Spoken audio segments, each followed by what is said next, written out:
What's going on, everybody? Josh Engleman for Awesemo.com, and I am back with my NBA DFS contenders on DraftKings for Thursday, December 9th. Now be sure to hit that like button, subscribe to the channel, hit the notification bell so you know when everything goes live. Follow me on Twitter at Josh Engleman. Only place you can get updates to my Sims as we get closer to lock. Let me know in the comments section who is your favorite and least favorite of my contenders for today's slate. And finally, shout out to No House Advantage for being the presenting sponsor of this video. Use the promo code Awesemo when signing up to get up to $25 on your first deposit. Now we're rounding out the bottom of my top 10 with Derek White, Danny Green, Anthony Davis, Tobias Harris, and DeAnthony Melton. How many more Grizzlies will be in my top 5? It's time to find out.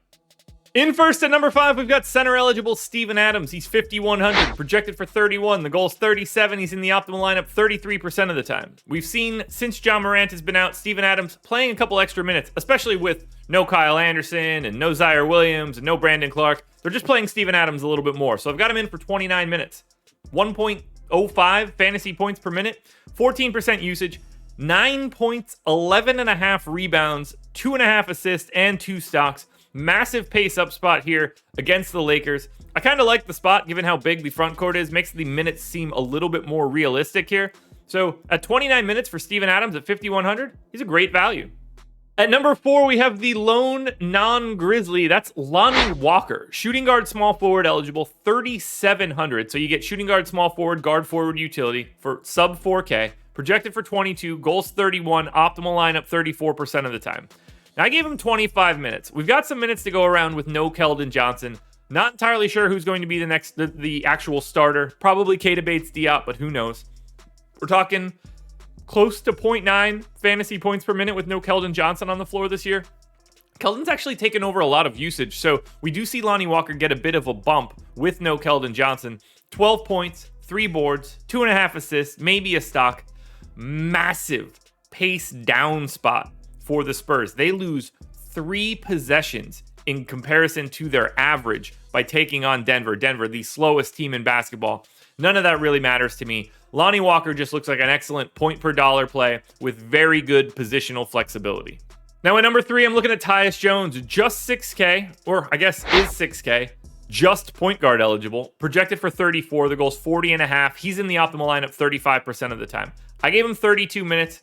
In a close game, he could play 34, 35. I don't think that's crazy. A little over a fantasy point per minute in this spot. 12 points, 8 assists, almost 5 boards, a stock and a half. Pace up spot, though, as we mentioned, against the Lakers. Both the Grizzlies and the Lakers play incredibly fast. The Grizzlies gaining 2.4 possessions is basically like a free fantasy point for Tyus Jones just from being in this matchup. So I think he looks really good, but he's still only at number 3. In at number 2, I'm going Dillon Brooks. He is only small forward eligible, 6,200. Projected for 36, the goal is 41. He's in the optimal lineup 38% of the time. When there is no Ja Morant on the floor, Dillon Brooks gets a massive usage bump. I got him at 1.1 fantasy points per minute in this matchup in 33 minutes. 31% usage, 21.5 real points, 4 boards, 3 assists, a stock and a half. Same pace up spot here. You would love to see Dillon Brooks have another position, but today it doesn't really matter. Because of this matchup, because of what Dillon Brooks does with no Ja, he's the number 2 contender.